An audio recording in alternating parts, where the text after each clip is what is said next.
Dahilan ng batikos at reklamo ang basaan sa Wata Wata Festival sa San Juan nitong June 24. Meron pang inaresto matapos magsaboy ng asido.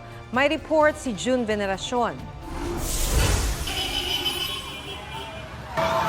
Pambabasa sa mga dumaraan.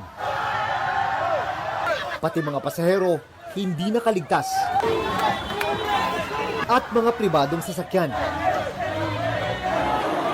Kaya ang dapat sana ipista ng patron saint ng San Juan na si St. John the Baptist, idula ng batikos at reklamo.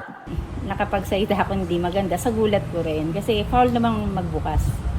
Pero ayun ko lang na-experience yung gano'n eh. Sa kasagsagan ng pista, hindi naman nakapagpigil na gumanti ng isang rider matapos mabasa. Pero ang sinaboy niyang ganti, muriatic acid daw. Muriatic yung ano eh, bawal yun, dapat ilain yun eh. Tinamaan ng isang nanunood lang. Niluglugo yung mukha ko buo sa puno ng balde para malaban, maano lang yung hapti tsaka yung sakit ng mata ko. Medyo iba yung paningin ko, sir, parang medyo malabo. Inaresto at sinampahan ng reklamong physical injuries ang nagsaboy ng umunoy asido. Lumabas sa investigasyon ng PNP na may galit daw ang suspect sa mga sumasali sa Wata Wata Festival.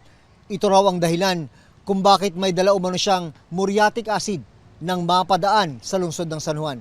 Ako po ay buong pagkukumbaba na humingi ng paumanhin at pasensya sa lahat po ng mamamayan na naapektuhan o naging biktima. Ayon sa LGU, napaghandaan naman ng mabuti ang pista, pero may mga pasaway daw. Ang mga nanggulo, kabilang ang mga puwersang nagbukas ng sasakyan, hinahanap na raw. Posible silang pagmultahin ng hanggang 5,000 piso.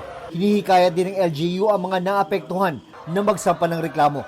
Pag-aaralan din daw kung paano mapapabuti ang pagsasagawa ng kapistahan sa mga susunod pang taon. June Veneracion nagbabalita para sa GMA Integrated News. Huwag magpahuli sa mga balitang dapat ninyong malaman. Mag-subscribe sa GMA Integrated News sa YouTube.